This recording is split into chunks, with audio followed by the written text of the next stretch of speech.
여러분, 2024년이 이제 불과 6주 남았습니다. 세월은 늘 우리에게 깨닫게 하는 것이 많은 것 같습니다.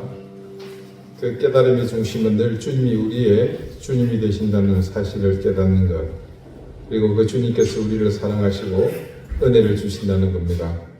이제 다 함께 자리에서 일어나셔서 우리 주님 되시는 하나님 앞에 주일 예배를 함께 드리겠습니다.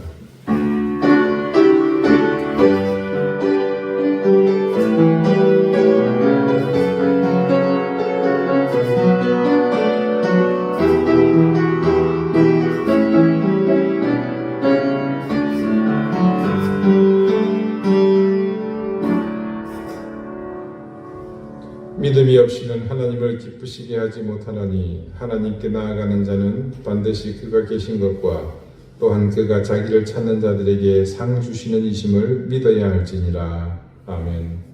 하나님, 결국은 믿음뿐이라는 사실을 깨닫습니다. 우리의 믿음으로 바라보며 경배하고 찬송할 하나님, 오늘 여전히 죄인이며 구속받을 길 없는 우리가 오직 믿음만을 가지고 하나님을 바라보며 섰습니다. 약속의 말씀을 의지하여 두렵지만 감사하는 마음을 안고 하나님을 부릅니다. 아버지 하나님, 우리의 예배를 받아주십시오. 오직 믿음으로 하나님을 향해 나아가는 이 주님의 자녀들을 받아주시고 그들 위해 하늘의 신령한 복과 땅의 기름진 복으로 응답해 주십시오. 우리의 생각을 지배하고 있는 세상의 권세를 제거해 주시고 온전하고 신령한 마음으로, 겸손한 마음으로 하나님을 바라보게 해 주십시오. 예수 그리스도 이름으로 기원하옵나이다. 아멘. 5장 함께 찬송하겠습니다.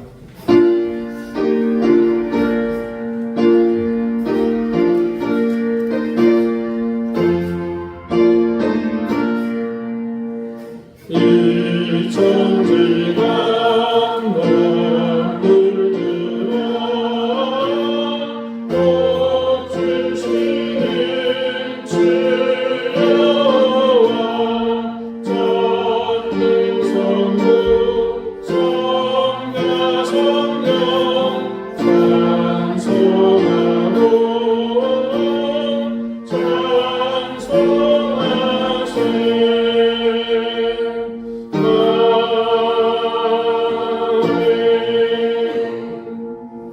이제 다 함께 참회의 기도를 드리겠습니다. 하나님께서 우리에게 베풀어 주시는 은혜는 하늘과 같이 높고 바다같이 넓기만 합니다. 예수님의 보혈로 우리의 죄를 사하여 주심으로 우리는 1만 달란트 빚을 탕감받은 자가 되었습니다. 그러나 작은 잘못을 저지른 내 이웃의 허물은 용서하지 않으므로 100데나리온 빚진 동료의 멱살을 잡는 파렴치한 사람이 되었습니다. 주님께 기도할 때마다 무조건적인 용서를 기대하고 있으면서도 이웃을 용서할 때는 너무나 많은 조건을 요구하는 모순된 삶을 살고 있습니다. 우리는 돌아온 둘째 아들과 같이 하나님의 사랑을 많이 받은 존재이건만 다른 교우들이 회개하고 교회로 들어올 때는 큰아들처럼 불평하고 화를 내며 기득권을 주장합니다. 주님, 모든 죄를 용서하시는 하나님의 큰 사랑을 알지 못하여 이웃에게 아픔을 주고 그렇게 살고 있는 우리의 죄를 용서해 주십시오. 말씀을 통해 깨달은 사실에 성실하지 못한 우리를 용서해 주십시오. 부끄럽고 수치스러운 우리의 심령을 주님 용납해 주십시오. 예수님의 이름으로 이 고백의 기도를 주님 앞에 드립니다. 이제는 하나님과 나만이 하는 은밀한 죄를 생각하며 계속해서 침묵 가운데 참회의 기도를 드립니다.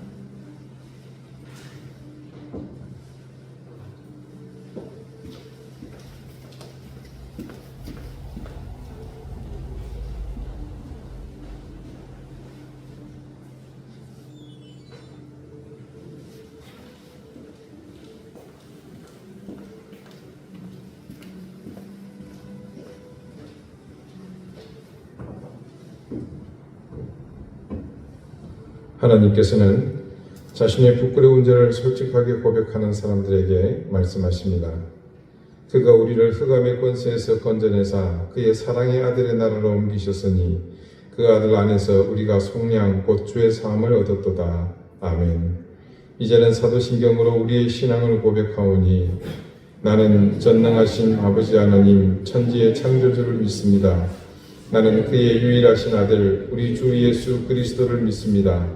그는 성령으로 잉태되어 동정녀 마리아에게서 나시고 본디오 빌라도에게 고난을 받아 십자가에 못 박혀 죽으시고 장사된 지 사흘 만에 죽은 자 가운데서 다시 살아나셨으며 하늘에 오르시어 전능하신 아버지 하나님 우편에 앉아 계시다가 거기로부터 살아있는 자와 죽은 자를 심판하러 오십니다. 나는 성령을 믿으며 거룩한 공교회와 성도의 교제와 죄를 용서받는 것과 몸의 부활과 영생을 믿습니다. 아멘. 자리에 앉으시기 바랍니다. 이제 다 함께 성신을 교독하겠습니다. 성신은 교독문 55번 시편 127편입니다.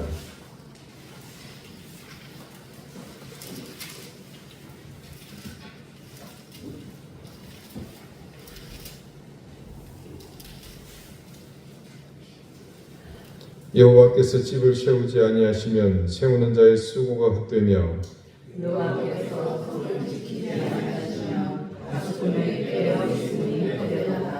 너희가 일찍이 일어나고 늦게 누우며 수고의 떡을 먹음이 헛되도다. 그러므로 여호와께서 그의 사랑하시는 자에게는 상을 주시리로다.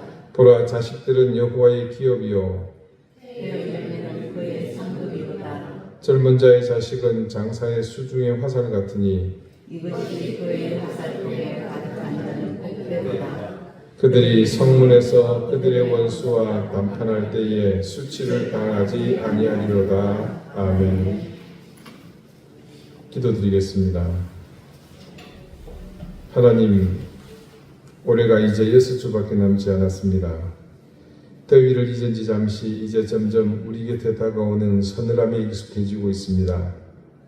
늘 우리가 생각지도 못하는 사이 우리에게 다가오시는 하나님의 은혜를 생각하며 세월의 유수 같음에 비할 데 없는 하나님의 사랑과 은혜를 더욱 깊이 기억하며 감사하는 우리가 되기 원합니다. 하나님, 우리와 지적인 비양도 앞바다에서 어선이 침몰했습니다. 아직도 생사를 알 길 없는 12명의 선원이 가족의 품으로 돌아올 수 있도록 인도해 주시고 슬픔을 겪고 있는 그 가족들을 위로해 주십시오. 지난 주간에는 미국의 대선이 있었습니다. 모든 결과를 주장하시는 하나님의 손길이 그곳에도 더욱 강하게 임하고 계심을 저희는 믿습니다. 우리나라의 정치, 경제, 안보 상황과 더욱 큰 관심을 모은 우크라이나 상황과 맞물리는 선거의 결과에 모두가 비관적이지만 우리는 선택된 미국의 대통령이 하나님을 경외하는 사람이라는 사실에 기대하며 그의 신앙 양심이 통치의 주류가 되고 자신과 미국을 이끄는 힘이 되기를 그저 기도합니다. 연일 북한의 러시아 파병 소식과 그로 인한 전황이 뉴스를 채우고 있습니다. 불의한 전쟁에 불의한 방법으로 참전한 그 실상과 처참한 현실을 두고 어이없게도 정쟁거리로 삼는 한심한 작태를 보며 실망을 금할 길이 없습니다. 지금도 진실을 알 수 없는 전장의 상황, 얼마나 많은 목숨이 죽어야 끝이 날지 알 수 없는 이 비극이 속히 그치게 해주십시오. 러시아도 북한도 미치광이 지도자 한 사람 때문에 수십만 명의 목숨을 잃었습니다. 그리고 앞으로 얼마나 더 많은 목숨을 잃어야 할지 장담조차 할 수 없습니다. 악에 축인 이 인생들이 하나님 속히 제하여지도록 인도해 주십시오. 그래서 더 이상 무고한 생명의 목숨을 잃지 않도록 인도해 주십시오.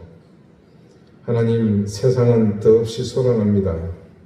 무지하고 가난할 때는 모두가 깨닫지 못해서 알지 못해서 그러려니 했지만 이제는 유치원 아이들까지도 모두 아는 상식이 이전보다 더욱 추락하여 인간의 성숙한 이성이나 질서와 규범이 아니라 오로지 인간의 이기적 욕망이 만들어낸 흉물스러운 감정들만 세상에 충만해 있습니다. 모두를 분열하게 만들고 정의도 진실도 공의도 필요 없고 오직 내 편만 남아있는 이 참담한 현실을 하나님 긍휼히 여겨주십시오. 스스로 눈 감고 진실을 보지 않으려 하며 듣지 않게 만드는 더러운 영의 계략에서 벗어나게 하시고 상식과 이성 그리고 성숙한 시민의식을 우리의 힘으로 스스로 깨울 수 있도록 인도해 주십시오. 하나님, 사랑하는 우리 이든교회 교우들을 긍휼히 여겨 주십시오. 가정마다 하나님이 더해 주시는 귀한 은혜가 강물처럼 넘치게 하시고 무엇보다 주신 생업의 복을 더해 주십시오. 자녀들의 앞길을 활짝 열어주시기를 기도합니다.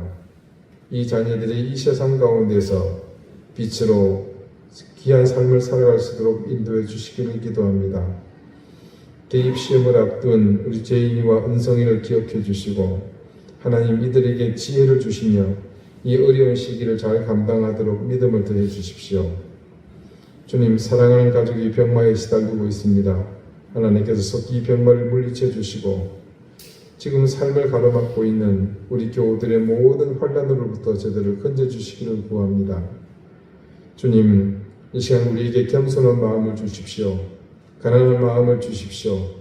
주의 예배 앞에 주님께 예배드리는 이 현장에서 우리가 그렇게 겸비함으로 하나님의 말씀을 듣고 은혜를 누리기에 부족함이 없게 해주십시오. 감사드리며 예수 그리스도 이름으로 기도드립니다. 아멘.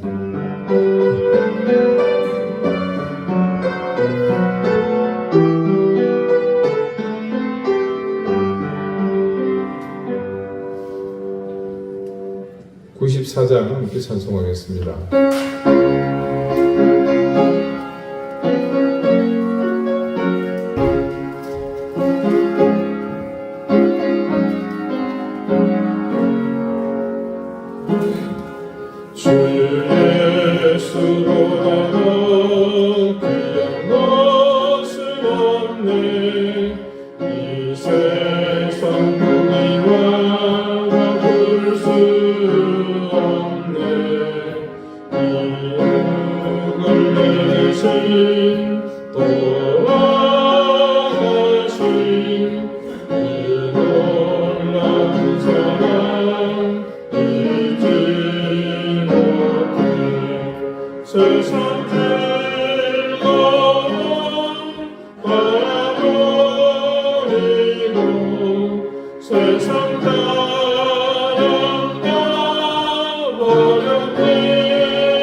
오늘 하나님께서 우리에게 주시는 말씀은 에베소서 5장 18절 말씀입니다. 신약 315쪽입니다.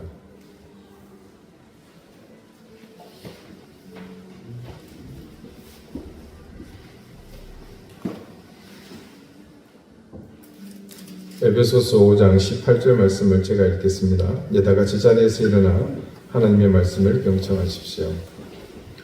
술 취하지 말라. 이는 방탕한 것이니 오직 성령으로 충만함을 받으라. 아멘. 자리에 앉으시기 바랍니다. 1897년입니다. 12월 29일자 조선 그리스도인 회보에 없이 할 물건이라는 제목으로 실린 글입니다. 술은 바른 생애로 수고하여 모은 재물을 빼앗으며 거린과 죄인을 만들고 집을 망케 하며 협잡과 뇌물과 사정을 성인케 하여 사물을 그르치고 국제를 남용하며 부세를 무검케 하고 유익한 일에 쓸 돈을 여러 백만금씩 해로운 일에 허비하여 항상 이전정 분색하게 하니 만일 술에 없애는 재물을 일용지불에 쓰면 사롱공상이 다 흥황하고 돈 없어 어려워하는 괴로움이 구름같이 흩어질지니 경제상으로나 도덕상으로 보면 술은 없이 할 물건이어나 오늘날 어찌 그대로 두니 괴이하도다. 한문과 원문이 섞여 있어서 좀 듣기에는 불편하시지만 내용은 대략 짐작이 되시죠. 그 당시 그리스도인의 음주에 관한 내용입니다. 초창기 한국교회 분위기는 지금과 많이 달랐습니다. 한국에서 사역하던 선교사들이 술과 담배에 대해서 부정적인 생각을 하는 것은 사실이지만 처음부터 이를 금지하는 것은 아니었습니다. 재밌는 것은요, 한국교회 초창기에 관한 기록을 보면 성탄절에 술을 빚어서 교인들이 함께 나누어 마신 일이 있었고 예배당에 들어올 때 신발장 옆에 담뱃대를 정렬해 두었다가 예배가 패하면 함께 담배를 피웠다는 기록도 있습니다. 여러분 이게 상상이 가십니까? 초창기 선교사님들은 음주와 흡연에 대해서 이를 불간섭의 영역으로 보고 관망했다고 합니다. 그러나 1890년대를 거쳐가면서 이 선교사님들은 이 땅의 술과 담배가 어떤 해악을 가지고 있는지를 깨닫기 시작했고 따라서 술과 담배를 금하는 것은 신앙상의 유익과 건덕의 차원에서 강조되기 시작합니다. 물론 지역적 차이는 있으나 한국에서는 초기부터 술과 담배가 신앙생활은 물론 건강이나 경제적 손실 그리고 극기나 절제 등 국민 정신상에 무익하다는 점을 가르쳐 왔습니다. 미국 선교사들이 중국에서 선교할 때는 앞에는 강력하게 금지를 했습니다. 하지만 술과 담배에 대해서는 관대하게 다루었다고 합니다. 그러나 우리나라의 경우 중국과 사정이 다름을 선교사님들은 점차 알게 되었습니다. 술에 취한 사람들을 자주 대하게 되면서 터득하게 된 경험치입니다. 이를테면 이런 겁니다. 평소에는 그처럼 착한 사람도 일단 술을 마시면 완전히 딴 사람으로 변하는 이 생물의 종이 바뀌죠. 인간에서 포유류로 바뀝니다. 그런 모습을 보게 되죠. 또 음주로 인해서 폐가 망신한 경우도 수차 목격하게 된 겁니다. 그러다 보니까 더 이상 술을 마시고 담배를 피우려는 일을 교회 내에서 그리고 신앙생활을 하면서 막아야 할 필요성을 절감하게 된 겁니다. 사실 초기에 내한했던 선교사들은 신학적인 면이나 생활면에서 보수적인 성격이 강했습니다. 그래서 이들은 안식일을 성수하고 주일 성수죠. 노름을 범죄로 생각했고 먹어도 유익이 없고 안 먹어도 모자람이 없는 술과 담배에 대해서 부정적이었습니다. 하지만 한국의 신자들에게 술을 마시지 못하게 하는 것과 담배를 금하는 것은 다른 무엇보다도 앞서 말씀드린 것처럼 경험을 토대로 이 음주와 흡연의 심각한 폐단을 목격했기 때문입니다. 선교사들은 도박과 축척, 부인을 열어두는 것을 말합니다. 금하고 혼인, 장례 등의 악습, 혼인과 장례 이 악습이라는 게 아니고 거기에 부수적으로 있는 아주 버려야 할 것들이 있었죠. 그런 구습을 타파하고 비합리적인 인습, 또 비과학적 의식을 개조하고자 노력했는데 이러한 노력의 일환으로 술과 담배를 금하는 것이 함께 강조되었습니다. 그러다가 이제 1900년대가 됩니다.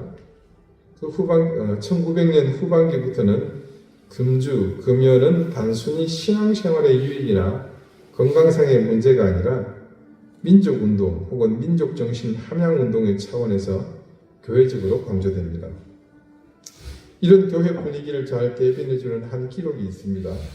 처음에 그거 있죠. 조선 그리스도인 회복. 1897년 4월에 보니까요. 이 기사에 제주도에서 여기입니다. 한 교인이 단주, 술을 끊었다는 거죠. 가능할지도 모르겠지만 단주한 사실을 들어 참 세련한 사람이라 이렇게 보도한 글이 있었다고 합니다. 이런 뉴스가 나오게 된다면 그 당시 선교사들이 더욱 적극적으로 이 금주 금연 운동을 펼친 결과로 볼 수 있습니다. 당시 선교사님들이 금주 금연 운동의 추진 이유에 대해서 크게 세 가지를 들었습니다. 첫 번째는 신앙상 유익하지 않다는 점이었습니다. 심지어 그 당시에는 이런 말도 있었다고 해요. 술 먹다가 죽으면 그 영혼이 취해서 하나님께로 갈 수 없다. 그런 극단적인 주장도 있었다고 합니다. 그러니까 교회의 순수성을 유지하기 위해서 금주, 금연이 필요하다고 본 겁니다. 둘째로는 건강에 해롭다는 이유. 그래서 우생학적으로 본 음주의 해독에 대해 강조하고 술 부은 것을 풀어내는 해독이 아니고요. 해로울 해자를 쓴 겁니다. 그런 연구 결과를 제시하기도 했다고 합니다. 그리고 마지막 셋째는 개화 혹은 민족의식 계몽을 위한 의도가 있었습니다. 당시 감독의 조이스 감독은요, 1897년 그 경에 우리 몸이 하나님의 거룩한 성전이기 때문에 술, 담배를 금지해야 한다고 성경 말씀을 예로 들었습니다. 1900년 같은 감리교회 존스 선교사는요, 전도인, 권사, 속장들에게 모임에서 술 마시는 교우들을 즉시 출교하겠노라고 경고한 일도 있습니다. 장로교도 예외는 아닙니다. 장로교 효시가 되는 세문안 교회 같은 경우에는 음주자를 치료한 일도 있었습니다. 이 교회는 음주 행위를 사중적 범죄로 규정을 했는데요. 4가지의 범죄라는 겁니다. 첫 번째는 하나님께 범죄하는 일이고, 둘째는 교회법을 어기는 일이고, 셋째는 부모, 형제, 처자의 광언지설이라, 미칠 육광자죠. 폭언하는 것을 말합니다. 넷째는 자기 몸을 망하게 하는 일. 그래서 이 사중적 범죄로 음주를 이렇게 규정을 했습니다. 그리스도 신문 1897년 5월 7일자에는요, 이런 기사가 실립니다. 그건 담배에 관한 겁니다. 담배 먹는 사람은 죽을 때까지 불편한 것이 많으니라. 이런 사람은 여러 가지 병이 있나니 힘줄이 약하고 가슴이 답답하고 염통이 더 벌떡벌떡하고 휴전증이 나고 알력에 시력을 말하겠죠. 대단히 해롭고 여러 가지 병이 많으니라 라는 내용의 기사를 게재하기도 합니다. 그러나 차츰 한국교회는 신체적 해독만이 아니라 도덕적인 향상, 또 흡연이 국민 경제에 미치는 영향, 그리고 하나님이 거하는 전으로서 이 몸에 대한 신앙적인 동기에서 금연 또한 강조하게 됩니다. 자, 이와 같은 일련의 금주, 금연 운동의 결과로 한국교회 초기부터 예수를 믿는다는 것은요, 술, 담배를 끊는다는 것과 동일한 것으로 이해되었습니다. 그러기에 한국교회 전통에서는 주일 성수, 제사 중지, 노름 및 도박의 금지, 축척 금지 등과 함께 금주, 금연은 세례받을 때 가장 중요하게 취급되었던 다짐이었습니다. 지금은 여러분 세례받기 수월하시죠? 세례받으면서 고민하거나 힘든 과정 거친 분은 없었을 겁니다. 그때는 이것을 다 확인을 받아야 됐습니다. 자, 이 5가지는요. 자, 먼저 주일 성수, 제사 중지, 노름과 도박의 금지, 축적 금지, 그 다음에 금주 금연. 이 뭡니까? 이것들은 기존의 삶에서 완전히 새로운 뚜렷한 삶의 변화를 요구하는 겁니다. 그 당시의 환경에서는 굉장히 힘든 일이었다고 해요. 그러나 이러한 결단을 통해 기독교인다운 삶의 방식을 보여주었고 성수주일, 금주, 금연 등은 그 이후 신앙생활의 중요한 표식으로 이해됩니다. 이렇듯 우리 한국 교회에서 음주와 흡연에 관한 문제는 초창기 범교회적으로 계몽이 있었던 중요한 신앙상의 행동 강령과 같았습니다. 한국 교회가 이 전통을 이어왔다는 사실을 참작한다면 교회에서 술을 마셔야 하느냐 말아야 하느냐의 문제는 논란거리가 될 수 없습니다. 한국교회 초석을 쌓은 초창기 교회 지도자들의 이런 노력이 개선되지 않는다면 한국교회는 스스로 정통성에 먹칠을 하는 것과 다르지 않습니다. 그러나 한국교회가 이 문제를 조금 진지하게 봐야 하는 데는 다른 이유도 있습니다. 그것은 금주와 금연이 단지 교회에서 신앙생활하는 사람만의 문제가 아니라 범민족적인 과제였기 때문입니다. 한국교회에서 금주, 금연 운동이 조직적으로 전개된 것은 1900년대부터입니다. 이 운동은 절제운동을 통해 보다 구체화됩니다. 1905년에 여러분 을사늑약이 있었죠. 이 을사늑약이 체결된 이후 민족 지도자들이 국채 보상운동의 일환으로 대대적인 절제운동을 제창했던 것을 기억하실 겁니다. 이것은 금주, 금연운동이 단순히 건강상의 이유나 신앙상의 이유에서만이 아니고 민족운동이 관련된 것임을 보여줍니다. 즉 금주하고 금연함으로써 절약한 그 재화로 외체 청산을 하자는 논리였습니다. 비록 일제 치하이긴 했지만 교회는 민족의 중심에서 지속적인 이런 절제운동을 펼쳐왔고 금주와 금연의 전통은 그렇게 한국교회의 중요한 가치로 자리를 잡았습니다. 이런 금주, 금연운동은요 1930년대에 전국적 운동으로 전개됩니다. 특히 1935년 2월 10일은 금주의 날로 선포가 되었고 이때를 전후해서 조선 기독교 여자절제회와 조선 예수교 연합공회 등이 주최하는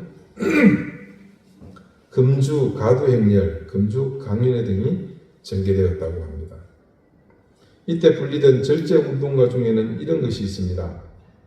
꿈을 깨어라 동포여 지금이 어느 때라 술 먹나 지금이 어느 때라 술 먹나 개인과 민족 멸망케 하는 자 그 이름 알코올이라. 2절은요. 입에 더러운 담배는 왜 대리용단하라. 형제여 몸과 정신을 마비케 하는 것 담배란 독약이라. 술잔을 깨치라 담뱃대를 꺾어라. 2천만 사람의 살 길은 절제운동 만만세. 어떤 가락인지 한번 들어봤으면 좋겠습니다. 찬송가에도 금주를 권장하는 찬송가가 편입되어 널리 불리기도 했습니다. 1절에요. 금숭왕산 내 동포여 술을 입에 대지 마오. 건강기력 손상하니 천치름가 늘 두렵다. 2절에 폐가 망신될 독주는 빚을 내어 마시면서 자녀 교육 위하여는 일전 한 푼 안 쓰려네. 후렴에 보지도 마라 그 술, 마시지 마라 그 술, 우리나라 복받기는 금주함에 있나니라. 현실감 있죠? 이건 제가 한번 부르는 거 어떤 본 적이 있는데 또 찾을 길이 없더라고요. 혹 찾게 되면 그 단톡방에 올리겠습니다. 자, 한국교회가 지금까지 이어진 데는요, 이런 믿음의 선배들이 이런 각고의 노력을 기울인 결과입니다. 술과 담배는 신자의 생활과 건덕상 유익하지 않다고 보아 금지하였으나 일제하에서는 이를 거교회적 차원에서 강조함으로써 결과적으로 국민 정신을 계도하고 또 절제운동을 통해 민족정신 계몽운동으로 발전한 것이죠. 그 결과 술을 마시지 않고 담배 피우는 것을 금하는 것이 한국교회의 아름다운 전통으로 자리 잡게 된 것임을 우리는 부인할 수 없습니다. 술과 담배가 신자의 순결한 삶을 위해서나 육체의 건강에 조금도 유익하지 않다고 할 때 우리의 대답은 자명합니다. 술을 금하고 흡연하지 않는 것은 우리들의 신앙 선배가 물려준 소중한 전통으로 이것이 우리 후손들에게 개선되도록 우리는 또 노력해야 합니다. 특히 오늘날 성결과 순결을 가볍게 여기는 세태에서 그리스도인의 구별된 삶의 방식은 그 자체가 가장 힘 있는 메시지가 될 것입니다. 자, 상당히 내용이 길었는데요. 지금까지 이 내용은 고신대 신학과 이상규 교수가 한국교회사에서 본 금주 단연운동이라는 제목의 글에서 일부 발췌해서 제가 인용한 겁니다. 이분이 이 글의 결론을 이렇게 내리고 있습니다. 교회사적으로 미국이나 영국에서는 18세기부터 금주운동이 교회를 중심으로 전개된 일이 있었다. 이것은 당시 영국과 미국에서 일어난 부흥운동의 결과였다. 우리가 잘 아는 것처럼 복음에 대한 반응은 자연스럽게 개인의 삶의 변화를 촉구하였고 개인의 변화는 그가 속한 사회와 공동체를 변화시켜 갔던 것을 역사는 생생히 증언하고 있다.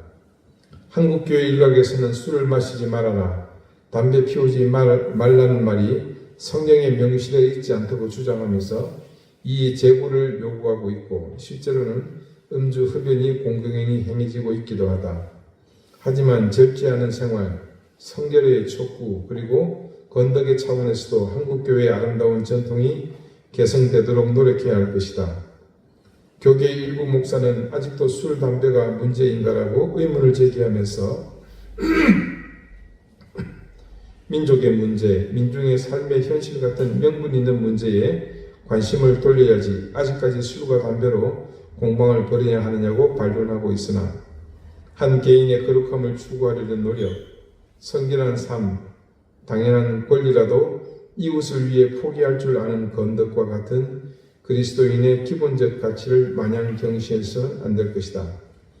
술과 담배는 우리 사회적 환경과 삶의 여건을 고려해 볼 때 이것에서 벗어날 수 있는 삶, 그 자체가 이 시대를 향한 가장 힘있는 개혁이 아닐까 이렇게 마무리를 하고 있습니다. 제가 목회를 시작하면서요, 아닙니다. 고등학교를 졸업하면서부터 이게 그때가 제가 주님을 인격적으로 완전히 만나게 됐답니다.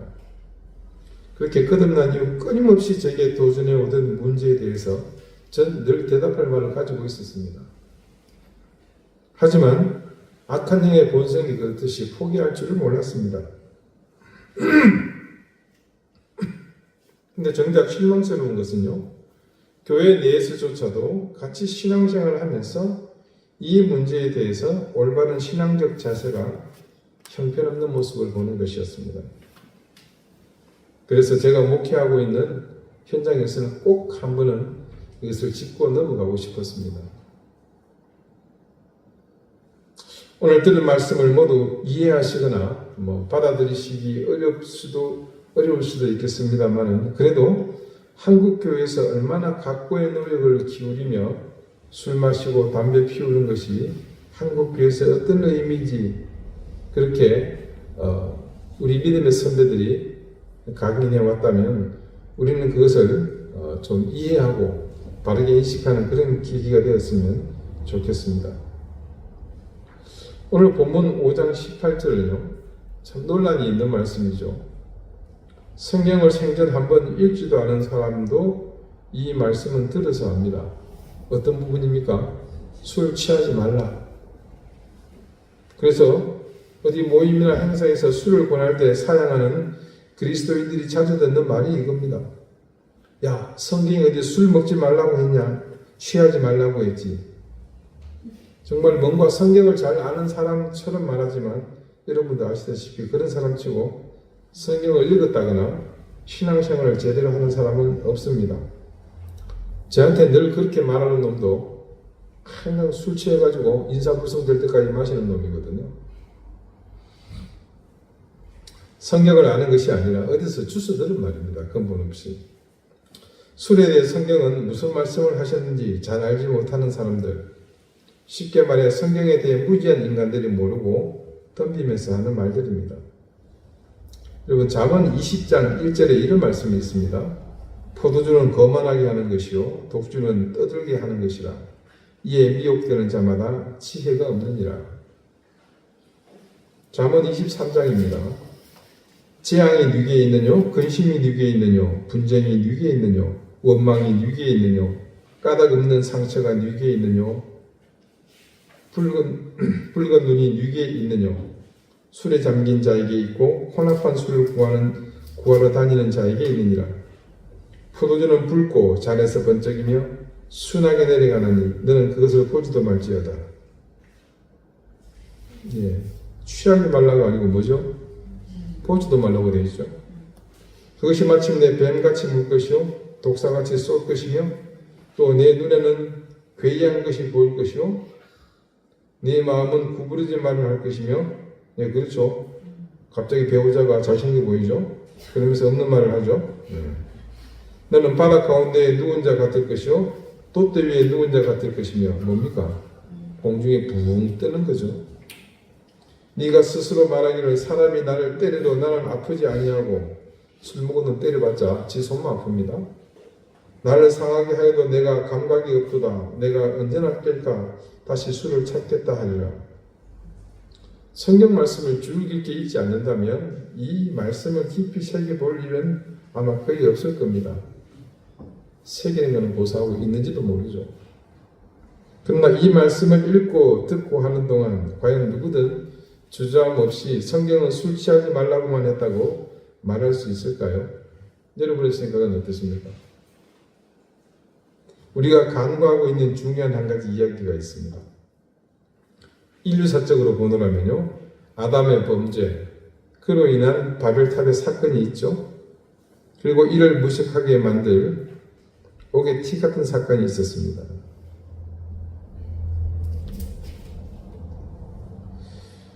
이 사건 이후에 그 결과가 얼마나 큰 파장을 일으켰는지 우리는 잘 압니다. 그런데 그때 그 가운데 결정적인 역할을 한 게 뭐냐면 술입니다. 자, 바벨탑 사건 이후에 뭐가 일어나죠? 홍수 사건이 일어나잖아요. 노아가 농사를 시작하여 포도나무를 심었더니 포도주를 마시고 취하여 그 장막 안에서 벌거벗은지라. 가나안의 아버지 함이 그의 아버지의 하체를 보고 밖으로 나가서 그의 두 형제에게 알리며 셈과 야벳이 옷을 가져다가 자기들의 어깨에 메고 뒷걸음쳐 들어가니 그들의 아버지의 하체를 덮었으며 그들의 얼굴을 돌이키고 그들의 아버지의 하체를 보지 아니하였더라. 노아가 술이 깨어 그의 작은 아들이 자기에게 행한 일을 알고 이에 이르되 가나안은 저주를 받아 그의 형제의 종들의 종이 되기를 원하노라 하고 또 이르되 셈의 하나님 여호와를 찬송하리로다. 가나안은 셈의 종이 되고 하나님이 야벳을 창대하게 하사 셈의 장막에 거하게 하시고 가나안은 그의 종이 되게 하시기를 원하노라 하였더라. 자, 창세기 9장 홍수가 끝난 바로 그 시점에서 일어난 일입니다.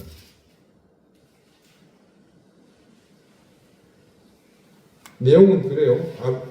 노아가 술 먹고 취해서 뻗은 겁니다. 예, 요즘 말로 떡 실신했어요. 예, 필름이 끊긴 겁니다. 그래서 세 아들이 있었는데 첫째, 둘째는 아버지에게 옷을 덮어줬죠. 셋째는 그걸 꼬질른 거예요. 시체말로. 술이 깬 노아가 그 사실을 듣고는 막내 아들을 저주를 합니다. 그 막내 아들이 가나안이잖아요. 그렇죠? 무슨 저주를 합니까? 첫째 아들 셈의 종이 될 거죠. 민족이. 셈이 여러분. 그래서 이 가나안 흑인들이죠. 이 사람들 노예로 다 팔려가잖아요.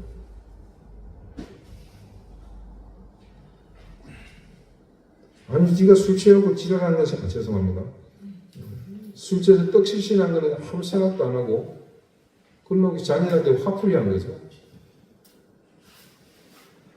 사실상 오늘날 이 지구촌에서 겪고 있는 모든 분쟁의 원인이 출발점이 여기서부터라고 봐도 무방합니다.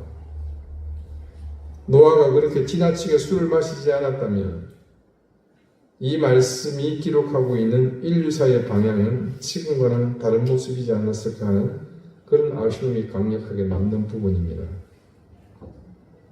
오늘 말씀은요, 그런 의미에서 인류가 이제껏 술로 인해 하나님의 마음을 아프게 만들었던 모든 일의 해결점을 찾아주는 그런 말씀이 아닌가 하는 생각이 듭니다.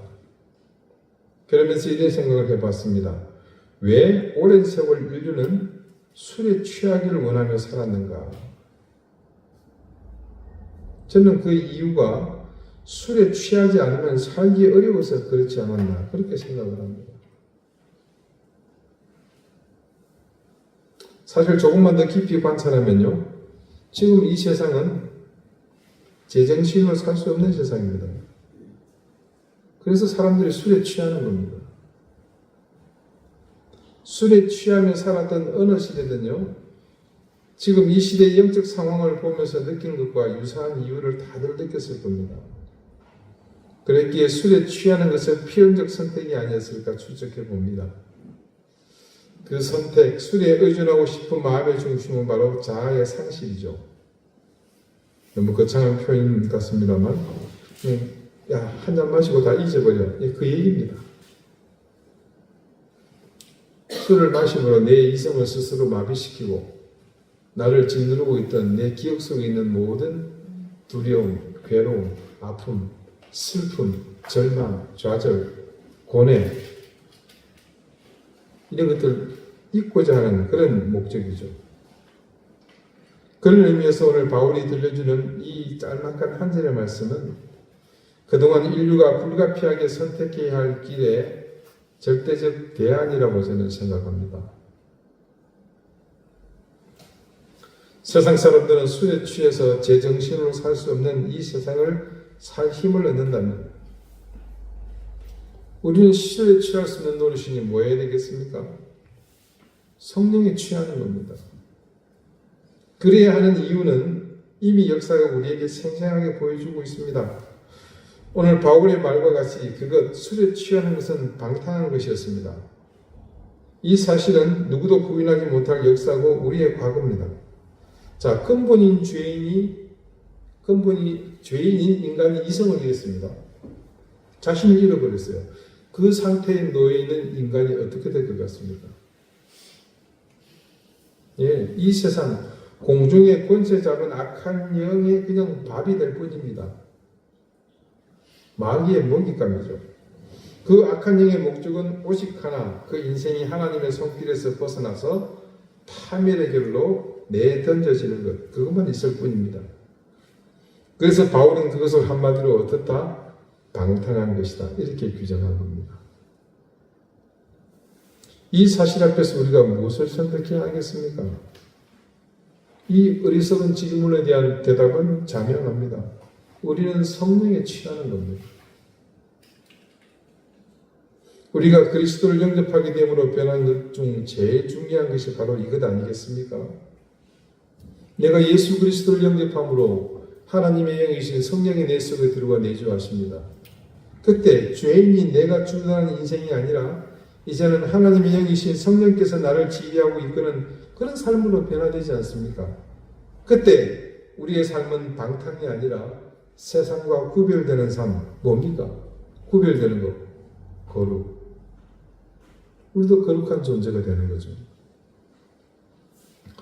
술 취하는 것과 같은 것이라면 바로 이것, 성령에 취하는 것. 그래서 성령이 우리를 지배하고 우리 삶을 주도하는 것, 이것이 방탕한 삶을 종식하는 대안이 되지 않겠습니까? 바울이 이 말씀을 전해야 했던 그 시절, 헬라의 지배가 이제 막 끝나고 로마가 지배하던 그 시절을 이렇게 설명할 수 있습니다. 역사적으로는요, 로마에 의해서 이미 오래전 헬라가 멸망을 했습니다. 그러나 여전히 헬라의 철학, 사상, 문화는 이곳을 지배하고 있습니다. 그래서 그 땅에는 역사상 가장 많은 종교가, 복잡한 종교가 성행을 합니다. 거기에 대해서 새로운 집권 세력인 로마는 어떻습니까? 율법에서 가장 배관시하는 황제 숭배를 유일한 종교로 그들에게 내밀고 있었습니다. 성경 공부에서 말씀드렸잖아요.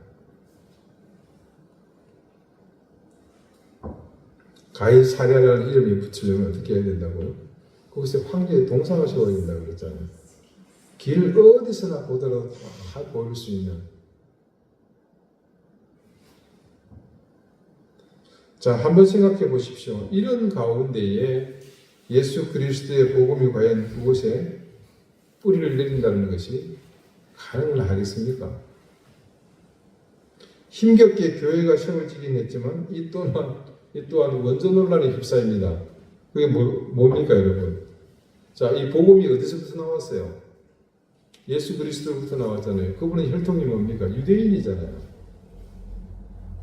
그러니까 유대주의, 율법주의가 교회 안에 들어가가지고 이게 원래 우리 거다라는 거죠.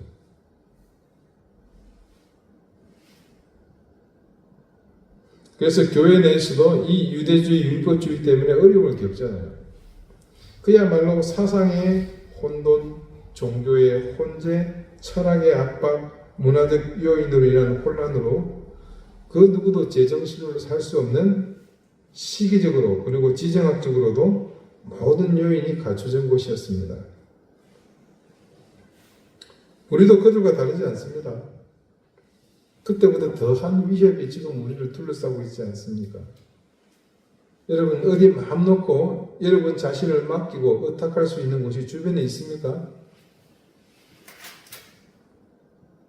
바울은 그런 시대에 에베소의 그리스도인에게 필연적으로 술 취함으로 빠질 수밖에 없는 그 상황에 그래서 방탕하게 살다가 악한 영의 권세 아래로 빠져들 그들에게 살 길을 알려주었습니다.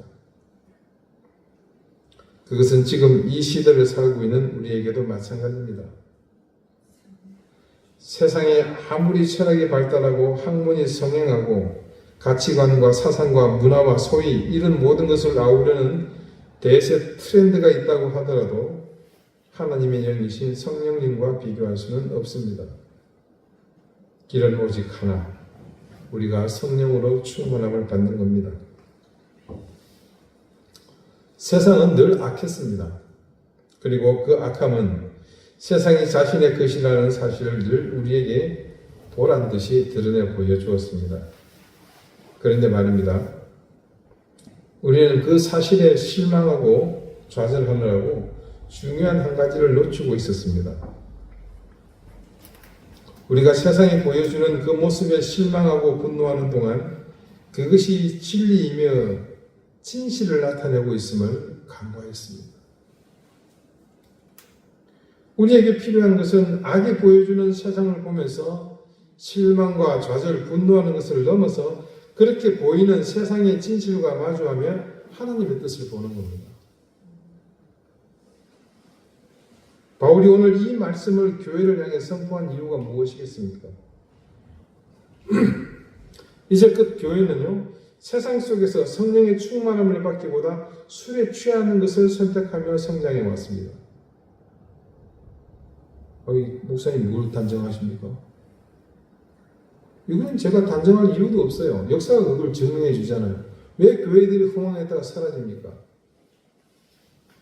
인간이 주인이 되니까 그렇잖아요. 하나님이 원하는 방법이 아니라 세상의 방법을 따라서 자신의 욕망을 따라서 세상 가운데 자리를 잡았습니다. 이게 안 믿는 사람 얘기가 아니고 교회가 그래왔다는 거죠. 그래서 그 결과는 방탕으로 나타났습니다. 지금은 화려해 보이고 거창해 보이고 그래서 부러움의 대상이 될지 모르나 성령의 충만을 받지 못한 교회는 결국 방탕이 이끄는 종착역으로 내달릴 뿐입니다. 지금 하나님은 이 땅의 교회들에게 분명히 보여주고 계십니다. 몇 년 사이 교회가 급격히 쇠락했죠. 다들 이유가 있습니다. 코로나 팬데믹 때문이라고. 그래서 코로나 팬데믹을 원망하며 원인이 여기에 있다고들 하지만 우리는 알고 있습니다. 언젠가 올 일이 조금 당겨졌을 뿐이라는 사실을 말합니다. 그래서 이제 이 땅의 교회는, 그리고 우리는 오늘 이 말씀을 어느 때보다도 더욱 깊이 마음에, 그리고 우리의 심령에 깊이 새기면서 그 말씀이 가리키는 방향으로 힘써 나가야 할 때입니다. 성령의 충만을 받는 것과 술에 취하는 것의 결정적인 차이가 무엇입니까? 하나님의 뜻을 따르느냐? 방탕한 길, 악한 영의 방법으로 사느냐? 우리가 나아갈 길은 오직 하나, 성령의 충만을 받아 하나님의 뜻대로 나가는 것, 이것 하나뿐입니다. 이제껏 우리가 우리 생각대로, 우리 욕망대로 욕심껏 내다니던 그 걸음을 멈춥시다. 대신 하나님의 말씀이 가리키는 방향으로 나갑시다. 그렇게 할 수 있는 초석은 다른 것 없습니다. 정직한 신앙과 바른 믿음으로 사는 길, 그것만이 이제 우리가 할 수 있는 최선입니다. 기도드리시겠습니다. 하나님, 세상은 술에 취한 사람들로 넘쳐나고 있습니다. 이제껏 우리도 함께 그 술에 취해서 세상에서 유용하다는 방법을 선택하며 살았습니다. 그 결과는 오늘 말씀이 증거하는 것처럼 방탕으로 이어지는 길이었고, 우리는 그 길에서 하나님이 아닌 세상의 성공에 취해서 우리가 방탕에 처한 줄도 모르고 살았습니다. 그 길이 하나님의 길이 아니기에 어리석은 선택의 결과를 목전에 두고 있습니다. 우리가 살 길은 오직 성령으로 충만함을 받는 길밖에 없음을 깨닫게 해주십시오. 이제 내가 주인이 되며 내 방법과 내 선택이 우선되는 인생에서 깨나게 하시고 성령으로 충만하게 되어 우리 안에 거하실 성령의 인도하심을 따라 사는 인생, 그런 교회 되게 해주십시오. 그러기 위해서 우리는 함께 나아가기를 원합니다. 정직한 신앙과 바른 믿음, 우리가 늘 하나님 앞에 부르짖고 나아가고자 하는 그 길에 최선을 다하게 해 주십시오. 예수 그리스도 이름으로 기도드립니다. 아멘. 190장 찬송하겠습니다.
예수여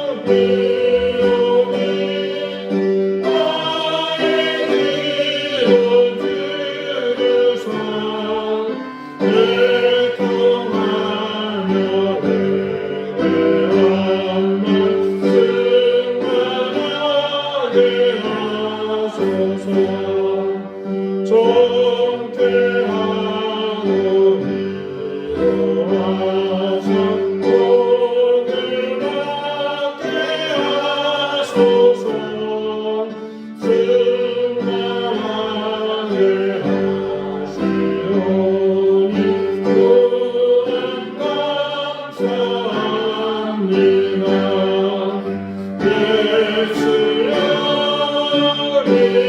예수여리오니 나의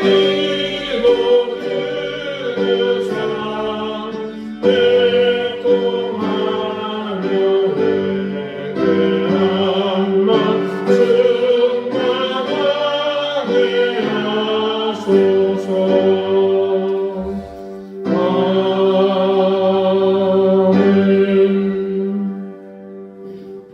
하나님, 우리에게 주신 은혜와 사랑을 감사드립니다. 하나님께서 주신 모든 것, 우리의 인생과 우리의 가족과 우리의 일터와 우리의 모든 것이 하나님의 것임을 고백하며 하나님께 주신 일부를 구별하여 하나님 앞에 드렸습니다. 드린 손길의 마음과 정성을 받아주시고 그곳에 담긴 저들의 헌신과 하나님을 사랑하는 열정을 기억해 주십시오. 하나님, 구하는 것은 우리 사랑하는 교우들을 지켜주십시오. 생업에 어려움을 겪고 있는 교우들에게 주님께서 그 길을 열어주시며 자녀들은 주님께서 더 굳건히 붙잡아 주시기를 기도합니다. 질고를 물리쳐 주시고 하나님 도우시는 손길이 언제나 충만한 인생이 되도록 인도해 주십시오. 감사드리며 예수 그리스도 이름으로 봉헌 기도드립니다. 아멘. 네, 교회 소식 여러분 수고로 좀 참조해 주시고 다음 주는 추수감사주일입니다. 그래서 함께 지키도록 하겠고요. 안내대에 추수감사절 감사헌금 봉투가 예비되어 있습니다. 필요하신 분들은 사용하시기 바라겠고요. 우리 추수감사절이면 앞에 이렇게 뭘 좀 갖다 놓죠. 네, 교회들도 많이 주고 해가지고 뭐 좀 그런데 또 규모에 맞게 하십시다. 너무 크게 하지 말고 집에서 필요한 거 있으면 안 먹는 거 이런 거 말고요. 예, 가을에 소출을 상징하는 것들 과일도 좋고 장기도 좋으니까 우리 힘으로 이렇게 만들었으면 좋겠습니다.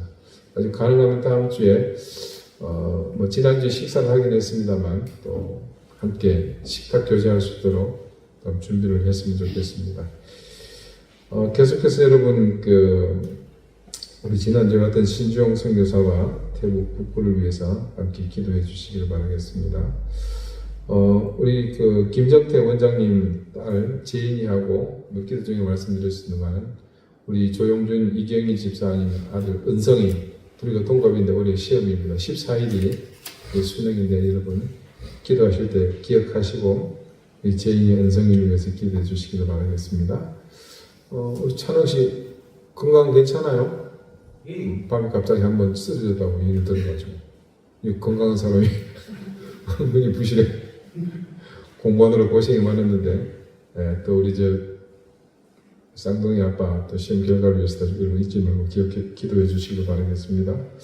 우리 구원사님 네 분 또 박집사님 오랜만에 오셨고 오늘 저희 교회 그냥 들리신 건가요? 가족 잠깐 집에 들렸다가 네. 여기 제주가 집이세요? 저는 아니고요. 가족이 이사 와가지고. 그래요? 네. 주변 탐방을 좀 잘해보시고 어디로 오셨습니까? 저는 이사 온 게 아니고 저는 서울에 살고 네네. 제가 이해를 잘못했네요. 네, 감사합니다. 다 같이 자리에서 일어나셔서 우리 앞뒤 좌우에 계신 분들하고 다정한 인사를 나누시겠습니다. 54장 함께 찬송하겠습니다.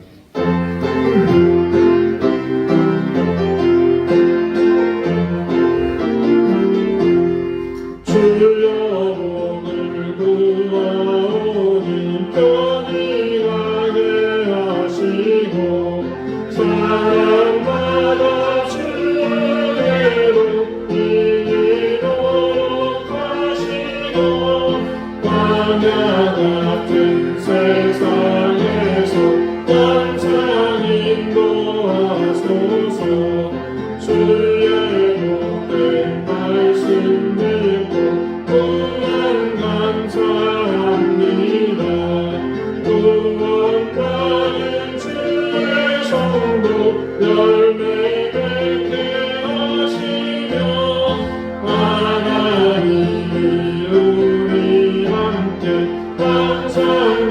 주시옵소서.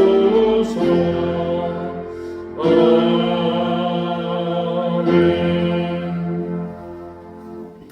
이제는 예수 그리스도의 은혜와 하나님의 사랑과 성령의 교통하심이 술에 취하지 않고 살 수 없는 이 세상 속에서 성령의 충만함을 받음으로 성령을 따라 성령의 이끌림에 의해 살기를 소망하는 우리 사랑하는 이덴교회 모든 성도들과 저들의 가정과 생업과 주신 귀한 자녀들 위해 이제로부터 영원토록 항상 함께 하시기를 간절히 축원하옵나이다. 아멘.